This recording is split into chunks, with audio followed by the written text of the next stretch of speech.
Actually ఇప్పుడు కాంగ్రెస్ హయాంలో రైతులకి న్యాయం జరుగుతుందా?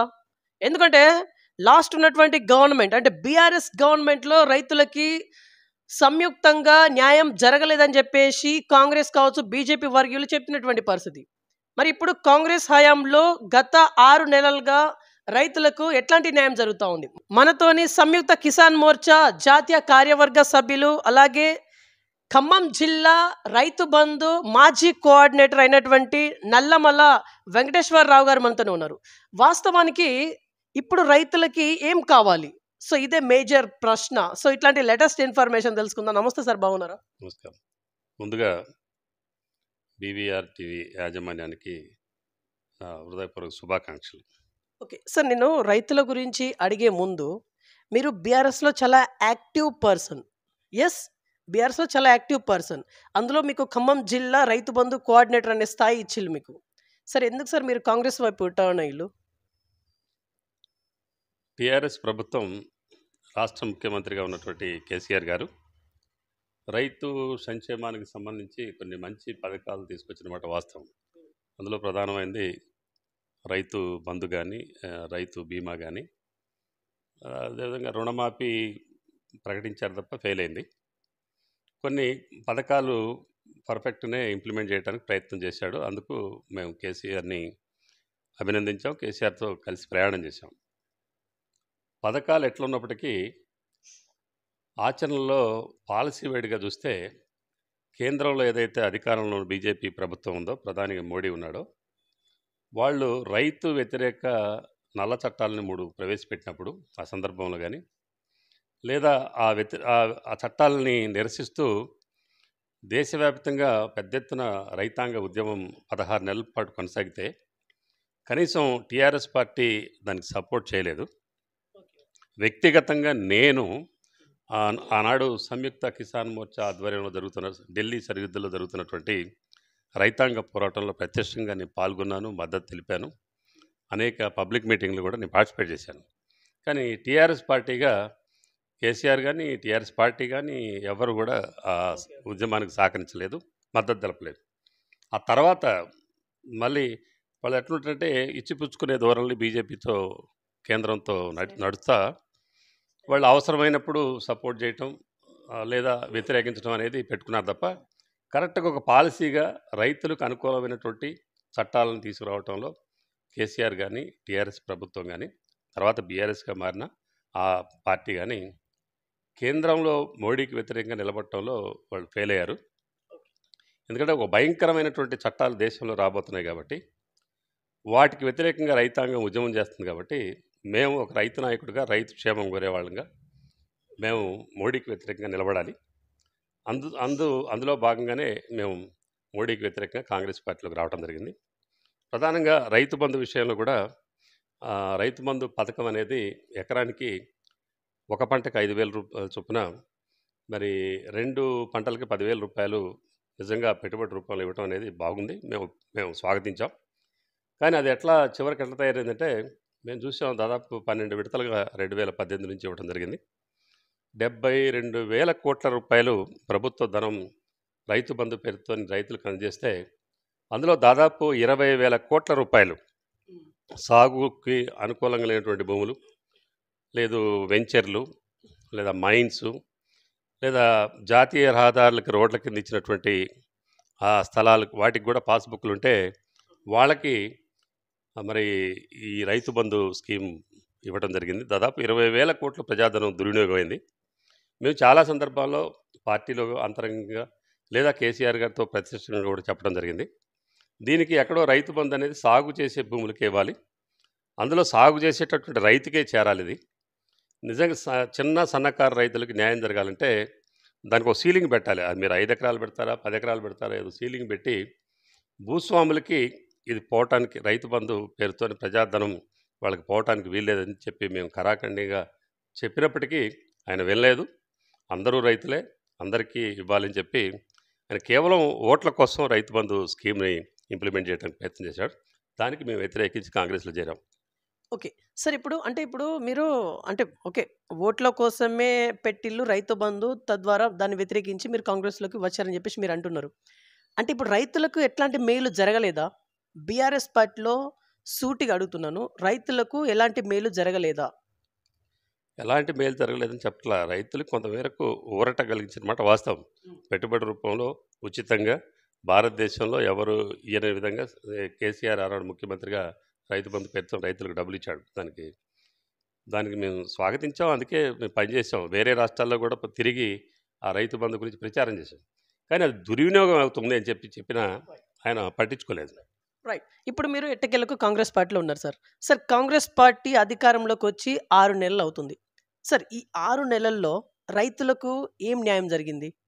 ఏం న్యాయం జరిగింది? మీరు చెప్పినట్టే కాంగ్రెస్ పార్టీ అధికారంలోకి వచ్చి 6 నెలలే ఉంది. నాకు తెలిసి టీఆర్ఎస్ ప్రభుత్వం అప్పుల రాష్ట్రాన్ని కాంగ్రెస్ పార్టీకి అప్పచెప్పింది. దాదాపు 7,000 కోట్ల రూపాయలు ప్రతి నెల వడ్డీ కింద చెల్లించాల్సినటువంటి పరిస్థితి వాళ్ళ రాష్ట్ర ప్రభుత్వానికి ఉంది. అంటే అంత అప్పుల భారం, రుణభారంలో ఉన్నటువంటి రాష్ట్రం ఆనాడు ఎన్నికల్లో ఇచ్చిన వాగ్దానం ఇదే రైతు బంధు పేరుతో ఏదైతే కేసీఆర్ ఇచ్చాడో దీన్ని నిజమైన రైతులకి ఇచ్చే విధంగా దాన్ని 10,000 నుంచి 15,000 ఇస్తామని చెప్పి ఆ రోజు ప్రకటించారు. ఇప్పుడు ఆ విధి విధానాలు కూడా డైరెక్ట్గా రైతాంగంలో చర్చగా పెట్టారు. రైతు సంఘాలతోని అఖిలపక్ష సమావేశాలు నిర్వహించి ఎట్లా రైతు బంధుని సక్సెస్ఫుల్గా నడపాలంటే, రైతులకి న్యాయం చేయాలంటే ఏం చేయాలనే దాని మీద అందరి అభిప్రాయాలు వాళ్ళు తీసుకుంటా ఉన్నారు. గతంలో అది లేదు. కేసీఆర్ ఆయన మనసులో ఏదొస్తే అది తప్ప ఎవరితో చర్చించడం కానీ ఎవరిని అడగటం కానీ చేసేవాడు కాదు. అందుకనే చాలా తప్పులు జరిగాయి. కానీ ఇవాళ ఈ రాష్ట్ర ముఖ్యమంత్రి రేవంత్ రెడ్డి గారు, అదేవిధంగా వ్యవసాయ శాఖ మంత్రిగా ఉన్నటువంటి తుమ్మల నాగేశ్వరరావు కూడా ఆయన స్వయంగా రైతు.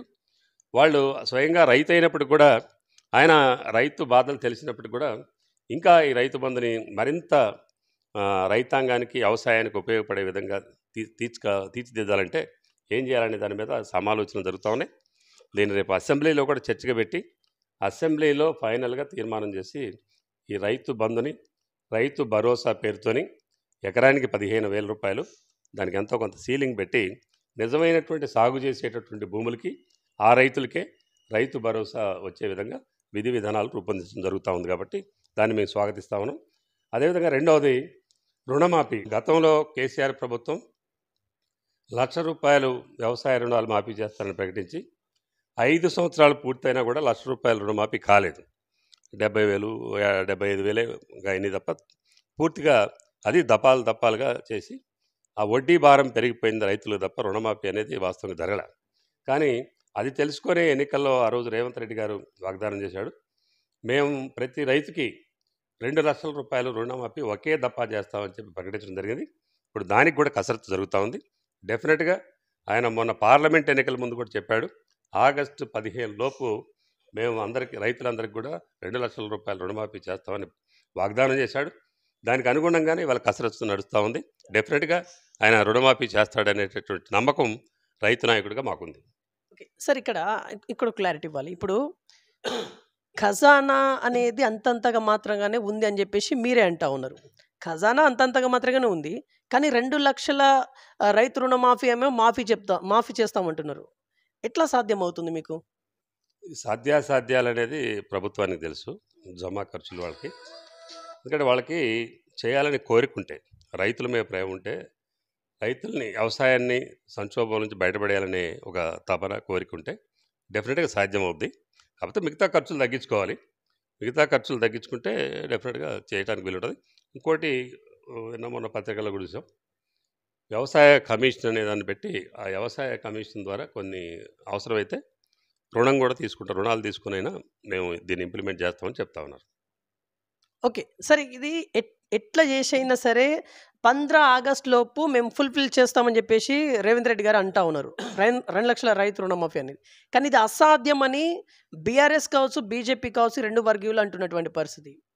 ఇప్పుడు ఈ 2 వర్గీయులకి మీరు ఇచ్చే మెసేజ్ ఏంటిది? మేము ఇచ్చే మెసేజ్ మన ఎన్నికల్లో ప్రజలే ఇచ్చారు. వాళ్ళు ఇప్పుడు 2,00,000 రుణమాఫీ గురించి 2,00,000 రుణమాఫీ వాళ్ళు ఇవ్వలేరని చెప్పి, ఈయన ఆగస్టు 15 లోపల ఇస్తానని చెప్పి సీఎం రేవంత్ రెడ్డి గారు వాగ్దానం చేస్తే దాన్ని హేళనగా చూసి మీరు చెప్పినట్టు టీఆర్ఎస్ పార్టీ కానీ ఈవెన్ బీజేపీ పార్టీ కూడా హేళన చేసి వ్యంగ్యంగా మాట్లాడిన సందర్భాలు కూడా ఉన్నాయి. కానీ వాస్తవం ఏంటంటే ప్రజలు రేవంత్ రెడ్డి గారు మాట నమ్మారు కాబట్టే ఇవాళ కేసీఆర్కి టీఆర్ఎస్ పార్టీకి 0 ఇచ్చారు. ఒక్క పార్లమెంట్ స్థానం కూడా గెలవలేదు. పైగా నాకు తెలిసి ఒక 2 స్థానాల్లోనే రెండవ స్థానంలో ఉన్నారు తప్ప మిగతా అన్ని స్థానాల్లో మూడవ స్థానంలో ఉండి కొన్ని చోట్ల డిపాజిట్ కూడా కోల్పోవడం జరిగింది. అందుకనే వాళ్ళ మాటలు ఇవాళ రైతాంగం నమ్మటానికి సిద్ధంగా లేరు. ఎందుకంటే ప్రధానంగా బీజేపీ ఆ నల్ల చట్టాలని ఉపసంహరించుకుంటానని చెప్పి మోడీ సాక్షాత్తు ప్రధాని గారే 2022 జనవరి 30వ తేదీన ఈ దేశ రైతాంగానికి క్షమాపణ చెప్పి మేము ఆ చట్టాలని ఉపసంహరించుకుంటామని చెప్పినటువంటి మోడీ గారు ఈరోజు పార్లమెంట్లో కూడా అమిత్ షా గారు స్టేట్మెంట్ మేము విన్నాం. ఆ చట్టాలని మళ్ళీ తీసుకురావాలనే ఒక ఆకాంక్ష ఆయనలో కనపడతా ఉంది. పూర్తిగా మోడీ గారి ప్రభుత్వం మొత్తం వ్యవసాయ రంగాన్ని మిగతా రంగాలను ఎట్లయితే ప్రైవేటు గుత్త పెట్టుబడిదారులకి అప్పచెప్పడానికి ప్రయత్నం చేస్తున్నాడో దాంట్లో భాగంగా వ్యవసాయ రంగాన్ని కూడా కార్పొరేట్ శక్తులకు ఇవ్వడం కోసం ఆదాని అంబానీలకి ఈ వ్యవసాయ రంగాన్ని అప్పచెప్పడం కోసమే ఈ నల్ల చట్టాలను తీసుకొచ్చాడు తప్ప మరొకటి కాదు.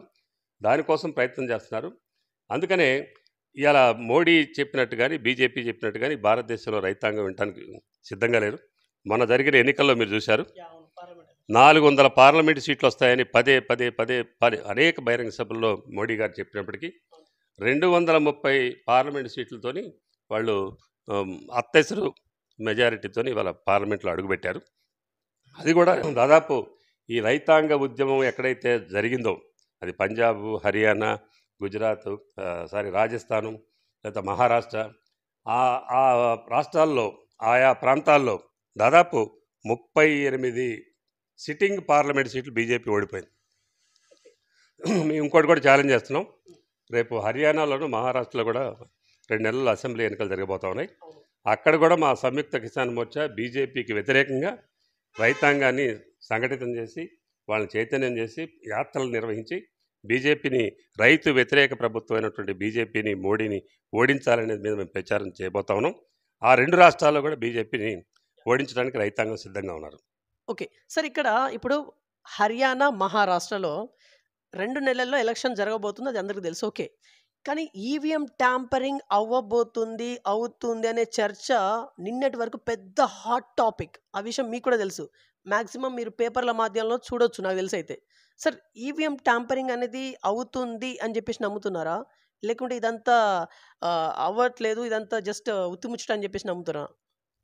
అంటే ఈవీఎం ట్యాంపరింగ్ చేయడానికి అవకాశాలు ఉన్నాయి అనేది వాస్తవం కాదు. ట్యాంపరింగ్ చేశారా చేయలేదనేది తెలియదు, కానీ అవకాశాలు ఉంటాయి. మామూలుగా బ్యాలెట్ పేపర్ వేరు, బ్యాలెట్ బాక్సుల్లో ఓటు వేసి ఓటింగ్ నిర్వహించడం వేరు, ఇది వేరు. ఇది టెక్నాలజీ ప్రకారం ఆ టెక్నాలజీని ఇప్పుడు చూస్తున్నాం కదా. మన ఫోన్లో ఉన్నటువంటి మన రకరకాల మెసేజ్లు పెట్టి మన బ్యాంకులో ఉన్న అమౌంట్ కూడా వాళ్ళు హ్యాక్ చేస్తూ ఉన్నారు. మనం చూస్తున్నాం, మన ఫోన్లోనే చూస్తూ ఉన్నాం. ఇక ఈవీఎంని ట్యాంపరింగ్ చేయడం అనేది పెద్ద కష్టం అని చెప్పి నేను అనుకోవట్లా. ఓకే సార్, ఇప్పుడు రైతుల గురించి మనం మాట్లాడదాం. యాక్చువల్లీ ఇప్పుడు రైతులు దేశవ్యాప్తంగా కాకుండా మన తెలంగాణ గురించి మాట్లాడదాం. తెలంగాణలో రైతులు సుభిక్షంగా సంతోషంగా ఉండాలంటే ఇప్పుడు గవర్నమెంట్ ఎట్లాంటి పాలసీని ముందు పెట్టాలి? ముందు కాంగ్రెస్ ప్రభుత్వం ఏదైతే ఎన్నికల ముందు రైతాంగానికి సంబంధించి వాగ్దానం చేసిందో, హామీ ఇచ్చిందో, హామీల్ని ఫుల్ఫిల్ చేయడానికి ముందుకు రావాలి. అది ప్రధానమైనది రైతు భరోసా పేరుతోని ఎకరానికి 15,000 రూపాయలు అది కూడా వస్తుంది. అలాగే రుణమాఫీ, ఈ 2 కాదు. ఎందుకంటే గతంలో ఏమైందంటే రైతు బంధు అనేది ఒక సర్వరోగ నివారణలాగా రైతు బంధు ఇచ్చాం కాబట్టి ఇంకా రైతులకు ఏమీ అవసరం లేదన్నట్టుగా ఆనాడు రాష్ట్ర ప్రభుత్వం పనిచేసింది. కానీ ఒక్క రైతు బంధు ఇచ్చినంత మాత్రమే రైతు సాగు జరుగుతుందని ఏం లేదు. రైతుకి ఎప్పుడూ అండదండగా ఉండాలి. ముందు ప్రధానంగా ఏంటంటే రైతు ప్రకృతి మీద ఆధారపడి చేసేటువంటి వ్యవసాయం ఇది ఒక పక్క ఏమో చీడపీడలు వస్తూ ఉన్నాయి, రెండో పక్క వాతావరణం అనుకూలంగా లేదు, వర్షాలు కురవాల్సిన టైంలో కురవట్లేదు, చివరికి పంట పండి ఇంటికి వచ్చే టైంలో వడగళ్ళ వానలు రావటం, అట్లా పంట నష్టం జరగటం అనేది జరుగుతూ ఉంది. ఈ వాతావరణ పరిస్థితులకి వల్ల నష్టపోయినటువంటి రైతాంగాన్ని ఆదుకోవటం కోసం ఒక సమగ్రమైనటువంటి రైతు పంటల బీమా పథకాన్ని ఇవాళ రాష్ట్ర ప్రభుత్వం తీసుకురావాలి. ఎందుకంటే కేంద్ర ప్రభుత్వం ఒక పంట ప్రధాని మంత్రి ఫసల్ బీమా యోజన అనే పథకం పెట్టినప్పటికీ దాని చివరికి ప్రధాని సొంత రాష్ట్రమైనటువంటి గుజరాత్లో కూడా దాన్ని అమలు చేయట్లేదు. అట్లా కేసీఆర్ కూడా దాన్ని అమలు చేయలేదు. కొత్త చట్టం తీసుకురావడానికి ప్రయత్నం కూడా చేయలేదు. కానీ ఈ రాష్ట్ర ప్రభుత్వం, కాంగ్రెస్ ప్రభుత్వం కొత్త చట్టాన్ని తీసుకొచ్చి రైతు నష్టపోతే నష్టపరిహారం 4 రోజుల్లో 2 నెలల్లో అందే విధంగా మంచి బీమా పథకాన్ని రైతులకు తీసుకురావాలని చెప్పి మేము కోరుకుంటున్నాం. ఆ రకమైన ప్రయత్నం కూడా జరుగుతూ ఉంది. 2 విత్తనాలకు సంబంధించి, ఎరువులకు సంబంధించి కొరత లేకుండా చూడాలి. సబ్సిడీ కూడా విత్తనాలకి ఇవ్వాలి. మొన్న పచ్చి రొట్టెకు సంబంధించిన విత్తనాల్లో సబ్సిడీ ఇచ్చారు. అట్లా రేపు ధాన్యం వరి కానీ లేకపోతే మిగతా పంటలకు సంబంధించిన విత్తనాలకు కూడా సబ్సిడీ ఇవ్వాలని చెప్పి మేము రైతు నాయకుడిగా ఈ కాంగ్రెస్ ప్రభుత్వాన్ని కోరుతా ఉన్నాం, అడుగుతా ఉన్నాం. అలాగే ప్రధానంగా రైతు పండించినటువంటి పంటని అది కనీస మద్దతు ధరకి కొనుగోలు చేయాలి. అసలు కనీస మద్దతు ధర అనేది బోకస్ అసలు. ఎందుకంటే దేనికి కనీస మద్దతు ధర ఉండదు, ఒక రైతు పండించే పంటకు తప్ప. ఈ భారతదేశంలో ఎవరు ఈ పిన్నీస్ దగ్గర నుంచి ఏ వస్తువు వాడు ఉత్పత్తి చేసినా దాని రేటు ఆయనే ప్రాఫిట్తో కలుపుకొని, లాభంతో కలుపుకొని ఒక రేటు నిర్ణయించుకుంటాడు పారిశ్రామికవేత్తలు ఎవరైనా. కానీ రైతుకు ఆ అవకాశం లేదు. రైతు మేము 6 కాలం కష్టపడి మా పొలంలో మేము పెట్టుబడి పెట్టి మేము పండిస్తే దానికి ధర నిర్ణయించేది కేంద్ర ప్రభుత్వం. అది కూడా లాభసాటి ధర కాదు, అది మద్దతు ధర అట. ఏదో బిచ్చగాడికి బిచ్చ వేసినట్టుగా మద్దతు ధర అనేదే బోకస్ ఇది. అయినా ఆ మద్దతు ధర కూడా అన్ని పంటలకు లేదు. ఆ మద్దతు ధరకు కూడా చట్టభద్రత లేదు.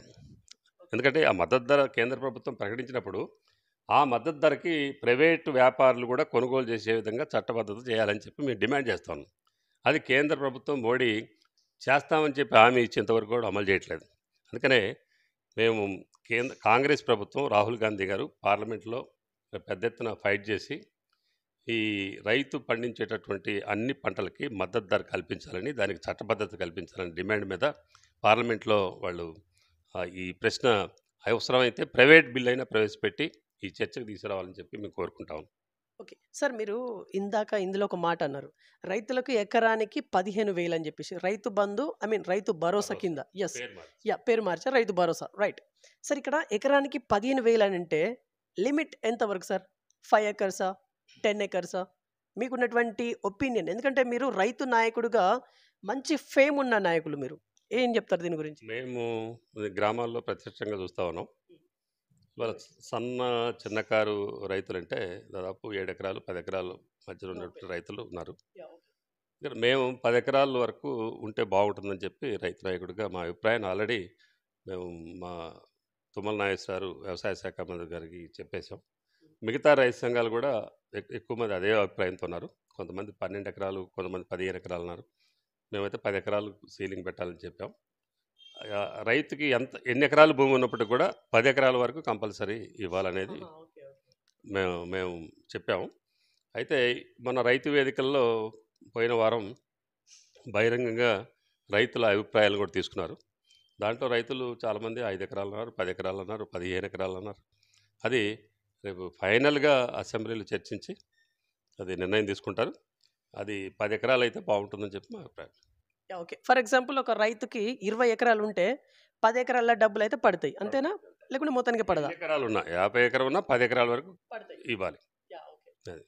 ఓకే సార్, ఇప్పుడు ఈ మెసేజ్ ఈ ఇంటర్వ్యూ ద్వారా రైతాంగానికి ఇప్పుడు మీరు ఏం మెసేజ్ ఇవ్వాలనుకుంటున్నారు తెలంగాణ రాష్ట్ర రైతు సోదరులకి ఈ ఇంటర్వ్యూ సందర్భంగా?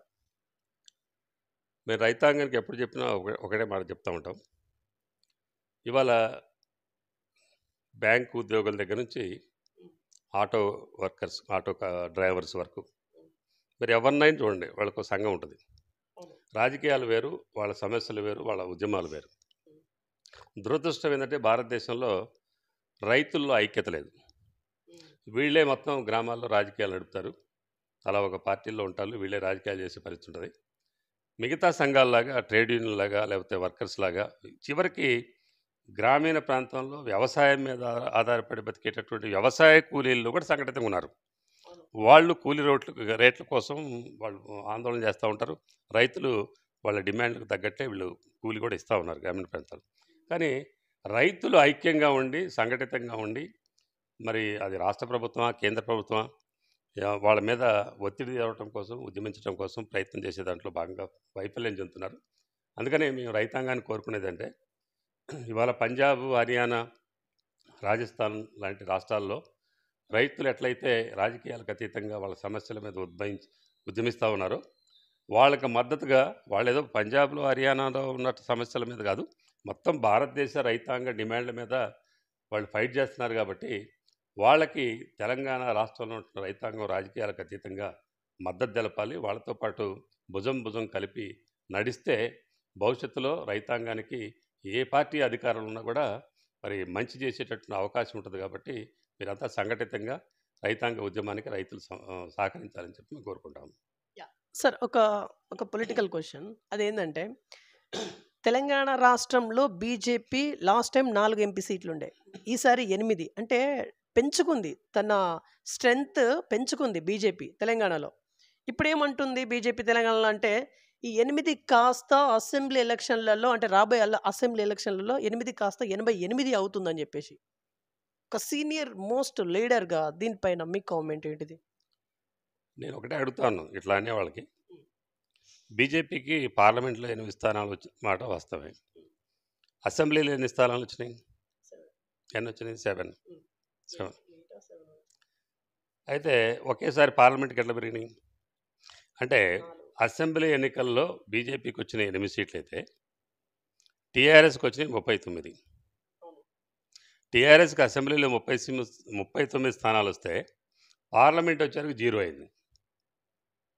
అంటే టీఆర్ఎస్ ఓట్లు పూర్తిగా బీజేపీకి మెర్జ్ అయినాయి, బీజేపీకి వేశారు కాబట్టి బీజేపీ సీట్లు పెరిగినాయి తప్ప, అది అద్దె ఓట్లతోని బీజేపీకి సీట్లు పెరిగినాయి తప్ప మరొకటి కాదు. వాళ్ళ ఒరిజినల్ స్ట్రెంత్ 3, 4.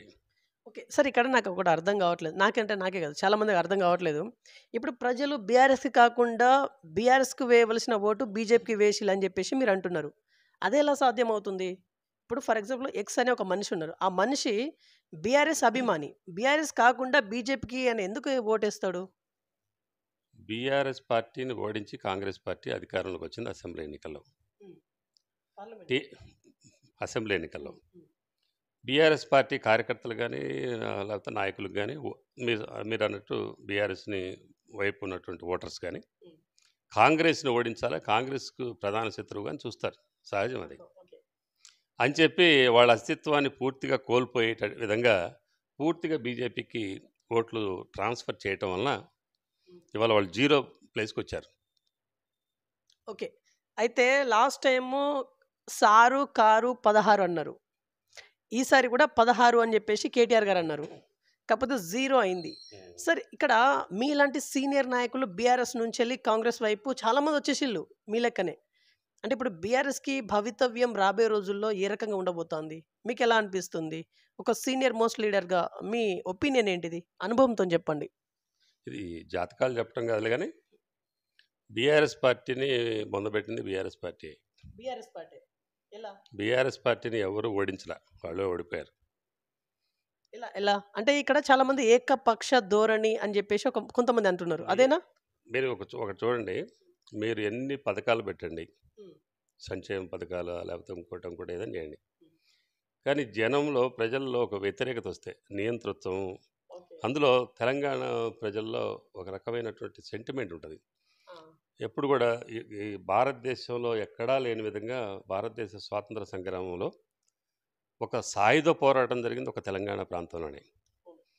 సాయుధ పోరాటం, తుపాకులు పట్టుకొని ఎదిరించారు. అది నిజాం నవాబ్ నియంతృత్వానికి వ్యతిరేకంగా, దోపిడీ పాలనకు వ్యతిరేకంగా.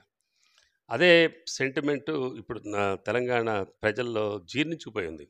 తెలంగాణ ప్రజలు అన్నం లేకపోయినా ఉంటారు కానీ, ఆకలితో అయినా ఉంటారు కానీ, ఇది ఈ అవినీతిని, అదేవిధంగా నియంతృత్వాన్ని మాత్రం వాళ్ళు సహించరు, ఎదుర్కొంటారు. అందుకనే కేసీఆర్ని ఓడించారు.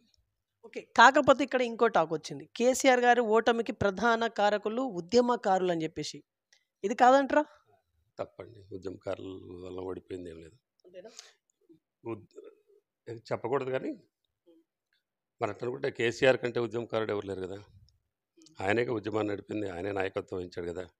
ఆయన నాయకత్వంలోనే 10 సంవత్సరాలు రాష్ట్రం నీకు అప్పచెప్పారు కదా.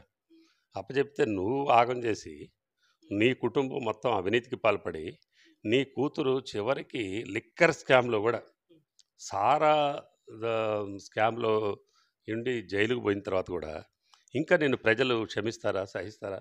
అందుకనే తిరగబడ్డారు. నీకు కసి మీద ఓడించారు కేసీఆర్ని.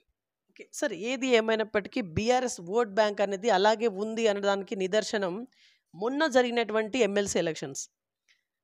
వాళ్ళ అభ్యర్థి అంటే బీఆర్ఎస్ అభ్యర్థి రాకేష్ రెడ్డి గారికి 1,00,000 పైచిలకు ఓట్లు పడ్డాయంటే ఎస్, బీఆర్ఎస్ ఓట్ బ్యాంక్ ఉంది అని చెప్పడానికి అదొక పెద్ద నిదర్శనం అనొచ్చా? మీరు ఎమ్మెల్సీ అని అంటున్నారు. ఎస్, మొన్న జరిగిన అసెంబ్లీ ఉప ఎన్నిక ఫలితం ఏంటి? అవును, అసెంబ్లీ సిట్టింగ్ సీట్ అది. అవును, పైగా అమ్మాయి యాక్సిడెంట్లో చనిపోయింది. అవును, యాక్సిడెంట్లో చనిపోయిన అమ్మాయికి వాళ్ళ సిస్టర్కి సీట్ ఇచ్చినట్టున్నారు. బహుశా సింపతి ఉండాలి. అవును, ఉండాలి. సింపతితో ఓట్లేస్తారు. కానీ అక్కడ కాంగ్రెస్ పార్టీ గెలిచింది. పాయింట్. అది ఈ గ్రాడ్యుయేట్ ఎలక్షన్లో ఏదో డబ్బులు ఖర్చు పెట్టి లేకపోతే వాళ్ళని చేసి గెలవడం అనేది పెద్ద గ్రాడ్యుయేట్ ఎలక్షన్ అనేది క్రైటీరియా కాదు. ప్రజల్లో జరిగే ఎన్నికే అది. అసెంబ్లీ కానీ పార్లమెంట్ కానీ స్థానిక సంస్థలు కానీ అది క్రైటీరియా తప్ప గ్రాడ్యుయేట్ ఎలక్షన్ టీచర్స్ ఎమ్మెల్సీలు అది కాదు. Yeah, okay. సరే, ఇప్పుడు రైతులకి సకాలంలో ఇప్పుడు కాంగ్రెస్ హయాం ముందంజలో ఉండబోతుంది అని చెప్పేసి అంటున్నారా మీరు? ఇప్పుడు 6 నెలలు అయింది, ఇంకా రాబోయే రోజుల్లో నేను అనేది. 6 నెలలే కాబట్టి మేము ఇంకా దాని మీద కసరత్తు జరుగుతుంది కాబట్టి ఓకే. మేము నమ్ముతున్నాం. డెఫినెట్గా రేవంత్ రెడ్డి గారు ఆయన మార్కు చూపించుకోవడానికి ఆయన రైతులకు ఏదైతే వాగ్దానం చేశాడో అది ఇంప్లిమెంట్ చేస్తాడని చెప్పి నమ్మకం ఉంది. ఆ రకమైన ప్రయత్నం కూడా చేస్తూ ఉన్నాడు కాబట్టి మేము ఆయన నమ్ముతామను.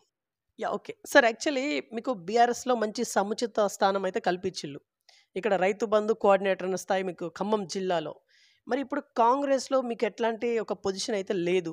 ఎస్, పొజిషన్ అయితే లేదు అంటే రాబోయే రోజుల్లో మీకు ఏమైనా పొజిషన్ ఇవ్వడానికి కాంగ్రెస్ పార్టీ రెడీగా ఉందా?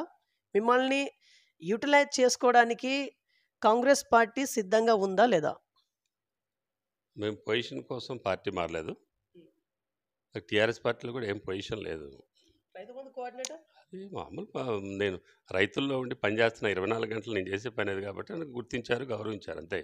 అది పదవి కాదు, దానికి ఏమైనా వేరే ప్రోటోకాల్ కూడా లేదు. నాకు తెలిసినంత వరకు ఏమీ లేదు. మేమేం ప్రభుత్వ ధనాన్ని ఒక్క రూపాయి కూడా ఈవెన్ టీఏడిఏ కూడా ఎప్పుడు తీసుకోలే. టీఏడిఏ కూడా తీసుకోలే. కాకపోతే గౌరవం, మీరు అన్నట్టు గౌరవించిన మాట వాస్తవం. అందుకనే మేము పదవి కోసం పొజిషన్ కోసం పార్టీ మారలేదు. అంతకుముందు కూడా మాకు పొజిషన్ లేదు, పవర్ లేదు. మేము ఏది లేకపోయినా మేము రైతుల కోసం పనిచేస్తాం, రైతులతో ఉంటాం. ఈ పార్టీలో కూడా మమ్మల్ని గుర్తించి గౌరవిస్తే చాలని చెప్పి కోరుకుంటాం.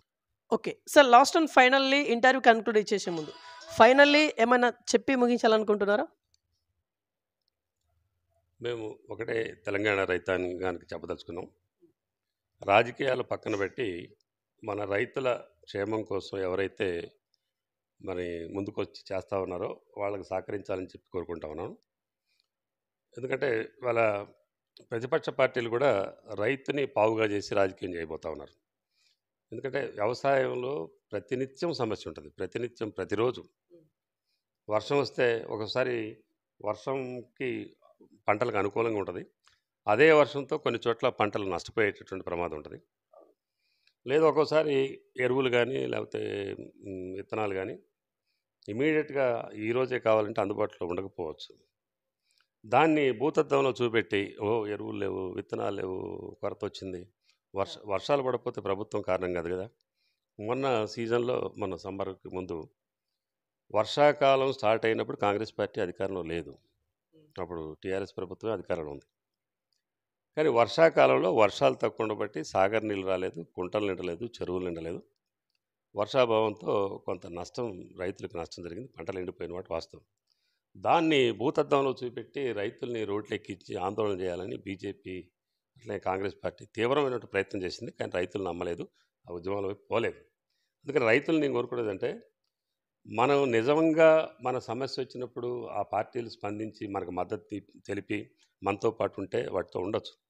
కానీ కేవలం మన రాజకీయ పావుల్లాగా వాడుకునే ప్రయత్నం చేసే పార్టీలని మనం దగ్గరికి రానివ్వద్దు. మన సమస్య వచ్చినప్పుడు అందరం కలిసి రాజకీయాలకు అతీతంగా అది కేంద్ర ప్రభుత్వం, రాష్ట్ర ప్రభుత్వం ఉద్యమిద్దాం, మనం సమస్యను పరిష్కారం చేసుకుందాం తప్ప రాజకీయ పావులుగా రైతాంగం ఉపయోగపడకూడదని చెప్పి మేము కోరుకుంటాం.